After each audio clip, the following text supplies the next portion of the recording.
लेकिन दुर्भाग्य है कि भारत के अंदर सिर्फ कुर्सी और सत्ता की बात होती है। लोग रोजगार और शिक्षा, स्वास्थ्य और सुरक्षा की बात नहीं करते, महिलाओं की बात नहीं करते। बिहार के अंदर जो खेला हो गए बार बार चल रहा है। नीतीश कुमार एक बार नहीं 9वीं बार मुख्यमंत्री बने। दूसरी तरफ कुछ नेता बीजेपी का भी और नीतीश कुमार का भी जो एमएलए है वो गायब है, वो नहीं है, वो कांटेक्ट में नहीं है। क्या पता वो तेजस्वी ने या लालू जी ने उनको अलग से कुछ लोभन दे रखा है। लेकिन अगर जो नीतीश तेजस्वी है, जो जनता दल है, अगर उनको 4 और 2 6 116 उनके पास है, अगर 6 लोग नीतीश कुमार की तरफ से, ये बीजेपी की तरफ से लोग चले जाते हैं या उसमें वोट नहीं देते हैं, निगेटिव जाता है, तो फिर क्या होगा? खेला खराब होगा। जो नीतीश कुमार ने सपना देखा है कि 9वां बार मैं मुख्यमंत्री रहूंगा, उनका खेल ओवर हो जाएगा। और कहीं ना कहीं नीतीश कुमार का ओवर होता है तो बीजेपी का भी ओवर होता है। लेकिन आज करोड़ों रुपए का हॉर्स रेडिंग का लोगों को लोभन और प्रलोभन दुनिया भर के तीनों पार्टियों ने दे रखा है कि आओ और मुझे जो है साथ दो, हम इतना देंगे, ये बना देंगे, वो बना देंगे। तो ये सौदा हो रहा है, दूल्हा बिकता है, खरीदोगे क्या? आपने सुना होगा, आप सुन लीजिए, अब नेता बिकता है, खरीदोगे क्या? यही बिहार में हो रहा है। और चंद घंटों के बाद आपको पता चल जाएगा कि नीतीश कुमार का इज्जत जो दांव पे लगा हुआ है वो बनता है या बिगड़ता है। अगर बिगड़ गया तो उनकी हमेशा के लिए उनका भविष्य अंधकार में चला जाएगा और तेजस्वी उभर करके आएगा। लेकिन मुझे यह भी डाउट है कि अंतिम तक वोट देते कहीं ऐसा ना हो जाए कि हमारे होम मिनिस्टर जो चाणक्य कहलाते हैं वो खेला कर दे। वहां पे राष्ट्रपति शासन लागू कराया जा सकता है, 1 मिनट में घोषणा हो सकता है। तो 3 संभावना वहां है, या तो तेजस्वी पावर में आ जाएगा 122 लेकर के, और अगर नहीं उनको लाना है तो नीतीश कुमार 9वां चीफ मिनिस्टर होंगे, तब उनको 122 से 123 दिखाना होगा। अगर वो हो गए तो फिर बीजेपी का बले बले हो गया, फिर नीतीश कुमार का बले बले हुआ, फिर बीच की बात है। और अगर ये दोनों नहीं हुआ तो बिहार में राष्ट्रपति शासन लागू होगा। ये आप कुछ चंद घंटों में आप देखेंगे। तो इस तरह का ये कयास है, लेकिन हमें लगता है कि ये खेला बहुत दिलचस्प और बहुत ही रोचक होने वाला है। जो जनता ने नहीं सोचा वो भी होने वाला है। मुझे ऐसा लगता है कि नीतीश कुमार इसमें असफल होने वाले। अच्छा, एक तरफ जो है एनडीए के पास 124 है विधायक और महागठबंधन के पास 118 है, बहुमत चाहिए 116 122। नहीं, एनडीए के पास इस वक्त 128 है और ये जो आप जो बोल रहे हैं तेजस्वी का, इनके पास 116 है। एक सत्ता में आने के लिए बहुमत के लिए 122 चाहिए।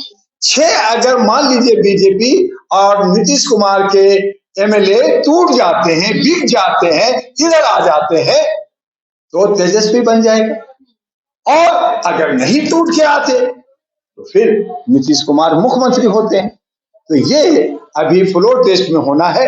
डरे हुए हैं नीतीश जी, डरे हुए हैं। तेजस्वी को पे जो है पुलिस का रेड और उनको जो है दबाने की कोशिश हो रही है। पूरा फोर्स लगा हुआ है वहां, और अभी जो है वहां का गवर्नर भाषण दे रहे हैं और कहीं ना कहीं तोड़ फोड़ की राजनीति चल रही है। उसमें देखते हैं कि कौन 56 इंच का सीना लेकर के बाहर निकला। कल आपने देखा रात में ही आरजेडी यानी कांग्रेस के सभी विधायक जो है वो तेजस्वी यादव के घर पहुंच रहे थे, पर वही उनका कहना था कि कांग्रेस बड़ी कॉन्फिडेंट है कि इस बार बिहार में महागठबंधन की सरकार बनेगी। देखिए जर्नलिस्ट महोदया, कांग्रेस बहुत पुरानी बहुत बड़ी पार्टी रही, लेकिन उनमें विलिंग और उसमें जो है स्मार्टनेस नहीं होने की वजह से वो दिन प्रतिदिन नीचे चले जा रहे हैं। और उसका जो विपक्ष है, ये एनडीए है, वो कह रही है कि ये परिवारवाद है, ये कुछ नहीं कर सकता। इनमें जो है एग्रेशन जो होना चाहिए कि एक वो नहीं है, और ये अपने आप सोचते हैं ये हो जाएगा। अरे जनता, आपने क्या किया ये तो बताइए, आप क्या तैयारी कर रहे हैं ये तो बताइए। कुछ नहीं है। तो नतीजा यही है कि जो फोर्स और जो प्रशासन जो डरा रही है, ईडी का, इनकम टैक्स का, सीबीआई का और बाकी चीज तरह से कि आपने उसको गायब किया क्यों? अरे पहले भी आपने 10-10, 20-20, 50-50 एमएलए को जयपुर में डाला, हैदराबाद ले गए, आसाम ले गए, अब वो कोई ले जा रहा है तो आप छापा मार रहे हो, आप पुलिस को डरा रहे हो, क्यों? कि भैया अगर तुम तेजस्वी की तरफ गया तो तुम्हारी भविष्य खराब कर दूंगा, ये प्रशासन डरा रही। क्योंकि प्रशासन अभी किसके हाथ में है? नीतीश कुमार के हाथ में है। प्रशासन किसके हाथ में है? बीजेपी के हाथ में है। तो ये प्रशासन, केंद्र सरकार और स्टेट दोनों मिलकर के उनको दबाने की कोशिश करिए, उसकी अभिव्यक्ति और उनको चालाकी, उनको जो है आजादी पे अंकुश लगाना चाहती है और बाकी जो सहमे डरे हुए हैं उनको खरीदने की कोशिश हो रही है। तो मैंने कहा कि अगर आप खरीदने में कामयाब हो गए तो आपकी सरकार, और अगर आप खरीदने में कामयाब नहीं रह गए और वो जो लालची जो नेता हैं जो बिक गए उसी रास्ते में, तो उनकी सरकार होगी। तो चाहे चित या पट यहाँ पे ये सब कुछ होना है तो संभव है कि तेजस्वी भी कम खिलाड़ी नहीं है। उनके पिताजी लालू जी पुराने खिलाड़ी हैं, वो बैठे बैठे वो भी खेला खेल रहे हैं और अगर लालू ने खेला खेल लिया और जीत गए तो एक आपने झारखंड खोया, आपने शिबू सोरेन ने आपको आके दिखा दिया, वहां बीजेपी की थूतू हुई और अगर यहाँ पे तेजस्वी जीत जाता है तो बीजेपी का थूतू होगा।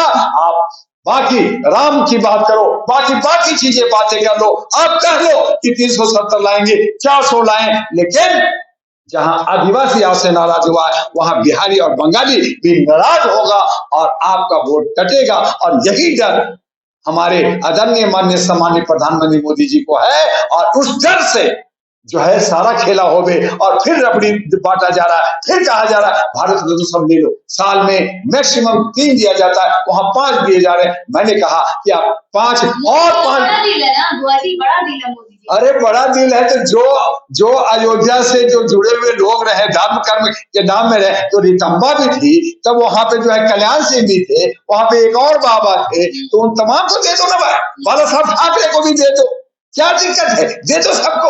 तो भारत रत्न नहीं हो गया, एक सर्टिफिकेट हो गया, एक जो है इसकी मान और मर्यादा जो हम समझते थे ये बहुत बड़ा सम्मान की बात है, एक बहुत मिलने को मिलता है, तो आज किसी को दे दो। क्यों दे दो? क्योंकि वोट लेना है। क्यों दे दो? क्योंकि 1 महीना बचा है वोट लेने के लिए। अब राजनीति कर, अब बिहार को तोड़ रहे हो, झारखंड को तोड़ रहे हो, सब नेताओं को तोड़ रहे हो और इस तरह से आप सत्ता पाना चाहते हो, यही आपकी नीति है। तो इस तरह से देश नहीं चलता। जनता देख रही है, समझ रही है, आने वाले 2024 में इसका सबक और जवाब देगा और इसीलिए डॉक्टर दुआने हराने से पार्टी लेके आया है और लोगों को सब कुछ इस्तेमाल कर रहे हैं, उसके बाद भी जनता खामोश है। ईवीएम हटाओ, बैलेट लाओ, देखो तुम 200 से ऊपर लाते हो या नहीं लाते हो, ये साफ हो जाएगा। तो अब वो डर रही, तो ईवीएम हटाना होगा, बैलेट लाना होगा। बिहार के अंदर खेला हो गए, आपको दिख जाएगा, झारखंड का खेला दिख गया, बाकी राज्यों में भी ये खेला खेलना चाहते हैं। आपको बड़े सारे हमारे सतपाल मलिक गवर्नर ने, हमारे बहुत सारे लोगों ने कहा कि इलेक्शन आते आते आपके यहाँ बहुत सारे भारत के अंदर जो है दंगा होगा, मॉब लिंचिंग हो रहा है ना, देख रहे हैं ना कि उत्तराखंड में हुआ और जगह हो रहे हैं, न जाने कहां ये नफरत फैला करके हिंदू मुस्लिम करके। चलेगा ना योगी बाबा का। तो ये सब पहले के क्यों नहीं किया? 10 साल कहाँ थे? या आप इलेक्शन के बाद करते ना, इलेक्शन के वक्त में आप करके नफरत करके आप क्या राजनीतिक वोट की राजनीति नहीं कर रहे, आप वोट की ध्रुवीकरण नहीं कर रहे, आप एक प्रकार तरीके से दबा करके आप सत्ता पर आप करना चाहते हैं। आपकी नियत राजनीति नहीं है, आपका नियत खाली कुर्सी है और यही वजह है कि देश का एक माननीय सम्मानीय प्रधानमंत्री जो एक सम्मानजनक पोस्ट पे होते हैं, 141 करोड़ के सेवक और जनप्रतिनिधि होते हैं, लेकिन वो क्या करते हैं? वो कहते हैं मैं छुट्टी नहीं लूंगा। तो ये जो सारे प्रचार पार्टी के लिए कर रहे हैं, हर राज्यों में भाग भाग के कर रहे हैं, उसमें क्या देश के लिए काम कर रहे हैं? आप तो पार्टी के लिए काम कर रहे हैं, तो ये सब छुट्टियां नहीं है क्या? तो क्या सवाल है, अगर नीतीश कुमार बहुमत हासिल करते हैं या फिर तेजस्वी यादव बहुमत हासिल करते हैं, इसमें बिहार की जनता को किस पे फायदा होगा? बिहार की जनता दोनों हालत में ठगी गई है।